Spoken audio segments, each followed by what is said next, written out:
Buenas tardes, amados hermanos. El Señor les guarde, el Señor les bendiga, les fortalezca. Hoy quiero compartir una enseñanza, quizás un poco larga, pero voy a tratar de hacerlo lo más corta que se pueda. Para mí fue de gran utilidad y quiero compartirla también con ustedes, pues, de lo que el Señor me ha dado, de eso damos. La he titulado ¿Mentira o verdades? Y el pasaje central está en Efesios 4, del verso 22 al 24. Antes de leer la palabra, vamos a orar, a presentar este tiempo y disponernos para oír lo que el Señor quiera enseñarnos a cada uno. Padre eterno, Dios todopoderoso, vengo delante de tu presencia, Señor, y me presento delante de ti. Primero te pido perdón, Señor, por cualquier falla, por cualquier error, Señor. Te pido que selles mis labios para no decir nada que no venga de ti, que tú no quieras que tu pueblo escuche, pero abre mis labios y dame sabiduría e entendimiento para expresar lo que tú quieres transmitir. Prepara a mis hermanos para que escuchen esta palabra, Señor, con un corazón dispuesto para oír y entender. Danos sabiduría, danos entendimiento, Señor.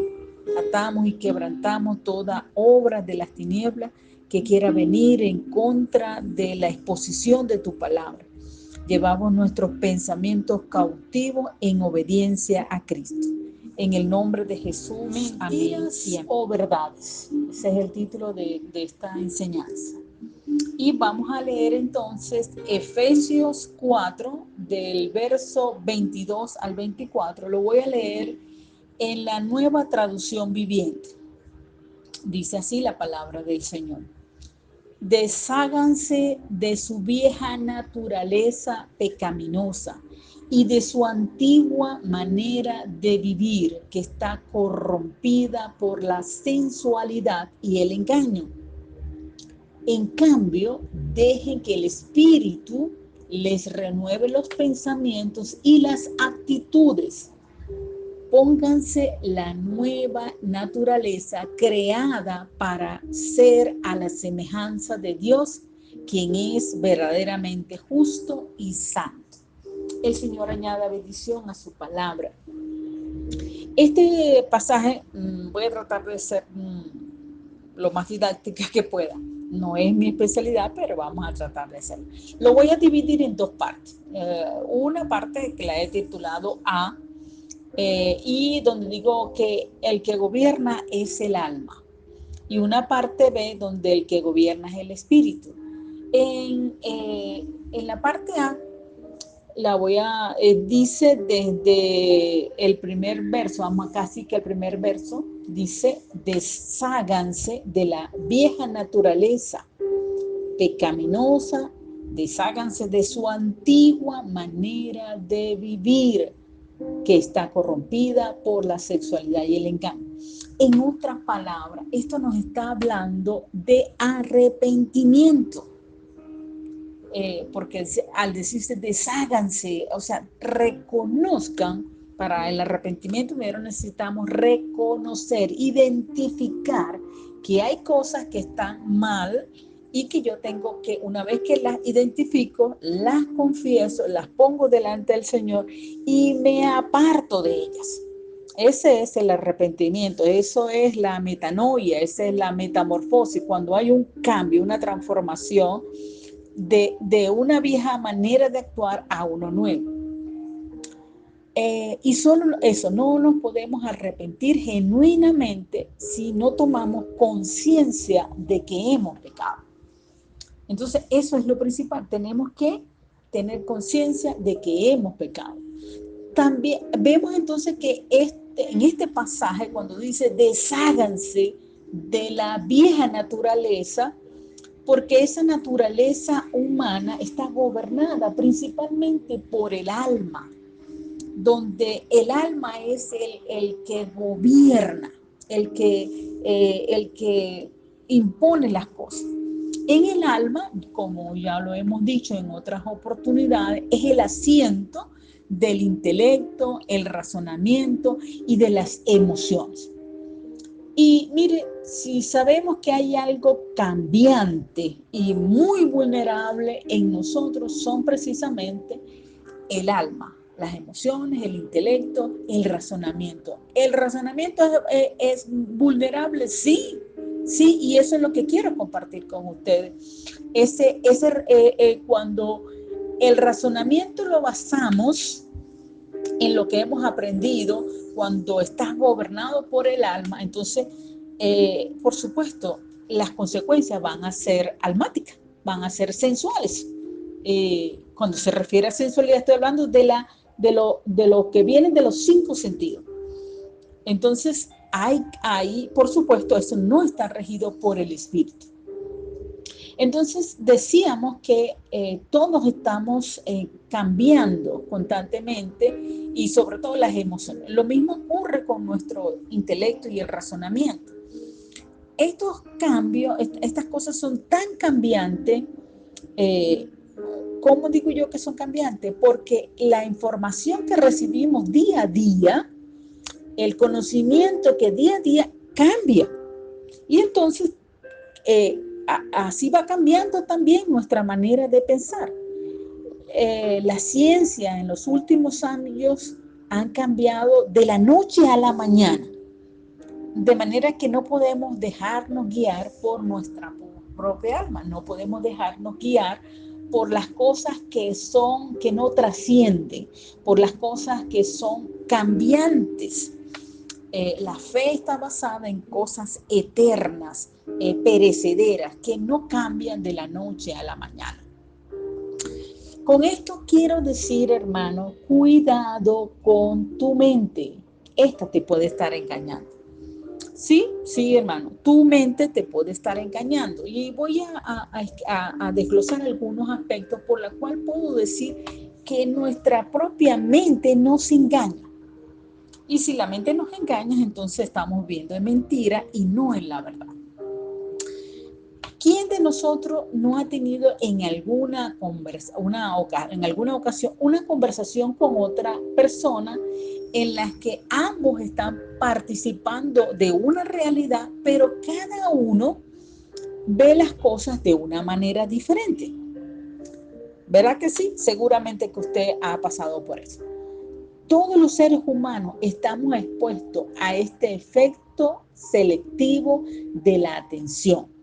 Sea que ampliemos las cosas, exageremos o que las minimicemos o la pasamos por diferentes filtros de acuerdo a nuestros propios deseos. Si a esta persona que percibió algo diferente, que como tú lo percibiste, como usted lo percibió, y usted le dice, tú estás diciendo mentiras. Entonces, ¿qué estamos diciendo? En otras palabras, en ese momento, nuestra mente nos engañó. Sí, porque yo no soy el conocedor de la verdad absoluta. Y lo que la otra persona vio y lo percibió y lo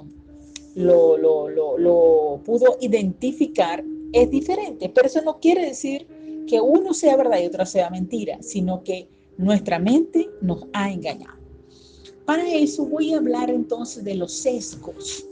En estas mentiras de la mente hay varios puntos que quiero plantear. Uno son los sesgos, dos van a ser los atajos mentales, otro pueden ser las ilusiones visuales y otros van a ser ilusiones basadas en que nuestro cerebro interpreta la información según el contexto. Bien, cada uno lo voy a ir desarrollando, pero entonces el sesgo, que quiero hablar de el sesgo. Los sesgos es cuando una vez que hemos establecido cuál es nuestra versión de lo que percibimos, ¿qué viene después? Solemos resistir a admitir cualquier incongruencia. O sea, yo asumo que lo que yo entendí es la verdad y lo que vaya contrario a eso yo lo rechazo. Estos son lo que se llama sesgo cognitivo, que es una zona es una distorsión que utiliza la mente. Es natural, no es algo que usted hace al propósito, sino que la mente humana hace eso para poder procesar tanta información que nos llega tanto del mundo exterior como de nosotros mismos. Entonces, el cerebro hace eso, hace un sesgo. Ahora, los sesgos, a su vez, son, como decíamos, son errores no aleatorios, o sea, que vienen por alguna circunstancia y no depende del nivel intelectual que usted pueda tener y que se producen de acuerdo al área de atención, o sea, de qué tanto presta usted atención, tanto de la percepción y la interpretación, incluso de la memoria. Tiene que ver con todo eso. Los sesgos cognitivos se puede decir que es el caballo de batalla para muchos profesionales, médicos, científicos, jueces, que tienen que tomar una decisión día a día sobre diferentes aspectos importantes para otras personas u organizaciones.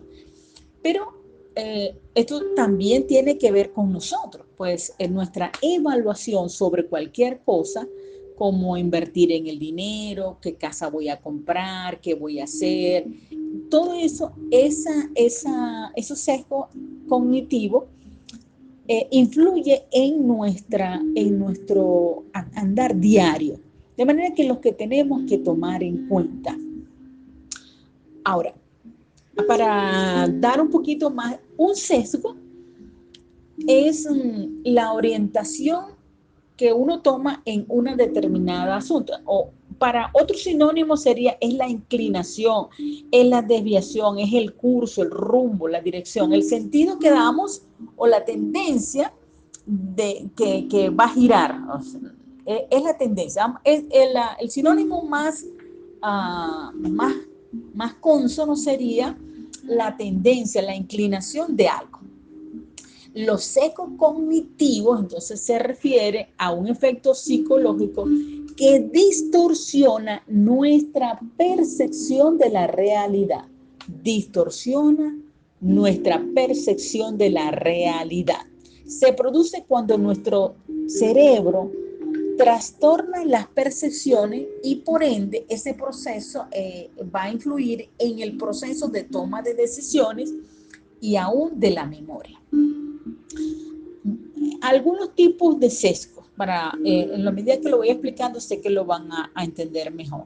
El sesgo de confirmación. Un sesgo de confirmación es cuando tú tiendes a recordar la información que concuerda con tus ideas. Es decir, si yo soy dada a hacer práctica, a hacer metódica, entonces lo que me lleve a eso es lo que yo voy a recordar mejor. Pero de repente el que es músico, entonces las cosas que concuerden con su manera de pensar, con sus actitudes, él la va a recordar mejor. El segundo sesgo es el que se llama efecto halo, como alrededor. Presupone, esto es muy interesante, presupone que alguien, por el hecho de tener un rasgo positivo o negativo, todos los demás rasgos van a ser iguales. Es decir, vamos a suponer que usted ve a una persona que es tranquila, que es honesta, entonces usted supone que el resto de sus habilidades también son así, pero puede que no. Puede que esa persona cuando se moleste explote y sea capaz de matar a alguien. Eso es lo que se llama efecto halo. Es lo que nosotros creamos alrededor de esa persona. Un sesgo cognitivo mío con respecto a la otra persona. El otro sesgo, el número 3, es de proyección. Es la tendencia inconsciente a asumir que los demás poseen responsabilidades y creencias similares a las mías, lo que lleva a generalizar como que todos somos iguales. ¿Ves? Eso también es, o sea, yo proyecto en los demás como yo soy, o veo en los demás como yo soy. O sea, no, si yo soy aquí, aquel también debe hacer así. Si yo puedo hacer esto, aquel también lo puede hacer. Eso es un sesgo de proyección. El otro es el efecto Keynes-Soron. Y es la predisposición a contradecir la idea o la opinión de otro, sin importar lo que la otra persona pueda decir. O sea, yo no quiero escuchar y punto. Todo lo que diga Pedro Pérez porque es del otro partido, yo voy a decir que no, tenga o no tenga razón. Eso es un sesgo, eso es una tendencia de decir que no, aún solamente porque me cae mal la otra persona. Pues. Entonces, todo lo que esa persona diga, yo no lo acepto. El otro sesgo es el cierre cognitivo. Cuando no conocemos el desenlace de algo, entonces buscamos una explicación personal. Es decir, yo no entiendo algo, me lo meto en la mente como yo creo que es, y después que está allí, mire, es más difícil de modificar o de sacar. Usted cree, por decir algo exagerado, usted cree que la Tierra es cuadrada, porque no entiende cómo que es que la Tierra puede ser redonda y cómo puede estar flotando en el espacio así nada más. Entonces usted se mete en la cabeza que la Tierra es cuadrada y que hay una mano poderosa que la está sosteniendo, y después para sacar ese pensamiento cuesta Dios y su ayuda. ¿Ve? Entonces, oye, hay que tener cuidado con esos conocimientos, ese cierre cognitivo en la cual nos cerramos. Otro es el efecto Dunning-Kruger, D-U-N-N-I-N-G, y Kruger, K-R-U-G-E-E. Es opinar de todo sin saber nada. Esto tiene dos vertientes. Hay cuando la percepción interna de una persona incompetente. O sea, el que no sabe nada, pero se cree que sabe mucho. Estas personas tienden a sobreestimar su inteligencia, sus conocimientos, habilidades, considerándose por encima de los demás. Y la otra vertiente es una percepción externa errónea de las personas competentes. Estas personas son las que se infravaloran y piensan, o sea, que ellos piensan que no saben todo lo que deberían saber, ¿ok? Pero el problema de estas personas es que tienden a pensar que las tareas que a ellos les resultan fáciles y sencillas de hacer, los demás también las tienen que hacer fáciles y sencillas. Y no entienden que sencillamente ellos tienen una mayor capacidad, y esto es perjudicial, sobre todo en la empresa, porque entonces si yo puedo hacer fácil tal actividad, yo supongo que todos los demás lo pueden hacer. Y entonces obligo a la gente a hacer las cosas en el momento y en el tiempo que yo lo hago. Y no es así. Amén. Entonces, una frase muy célebre de este tipo el efecto Dunning-Kruger, dice: el problema de la humanidad es que los estúpidos están seguros de todos y los inteligentes están llenos de dudas.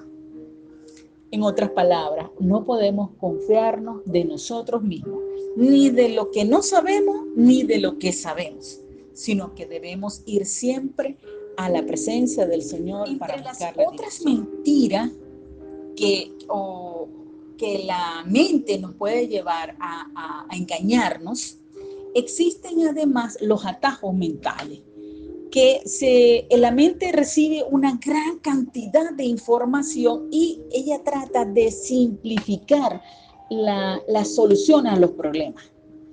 ¿Ok? O sea, cuando algo es muy complejo, bueno, no, esto es A más B y ya está. Son las reglas inconscientes que se formulan a los problemas y a diferentes operaciones para hacerlas más sencillas y automáticas, de manera que las podamos resolver fácilmente. Pero gracias a ello no tenemos que hacer un razonamiento profundo que nos plantea un problema. Pero, ¿qué trae esto de mal? Que, bueno, que simplificamos todo, se simplifica todo. Y esto no es así. Esto puede llevar a hacernos personas insensatas, simples. Y la Biblia no dice que no debemos ser simples, sino que deben ser entendidos. Entonces, la mente, por tratar de no abrumarse con tanta información, toma esos atajes y simplifica todo. Entonces, pero recordemos que las decisiones se van a tomar basadas en dos pensamientos. Los lentos, que son los racionales, los que, toman las cosas con calma. Y los rápidos, que son los irracionales, cuando hacemos las cosas sin pensar. Entonces, tenemos que ser cuidadosos con esto también. El otro elemento que nos puede llevar o que la mente utiliza para engañar son las ilusiones visuales. Estas yo sé que ustedes las conocen mucho más porque las vemos en diferentes cosas que por cierto que en estos días pasé un video donde la gente, un muchacho que pinta cosas con profundidades, con dimensiones, y uno cree que son realidad y resulta que son dibujos, no es ningún hueco en el piso, sino que son dibujos.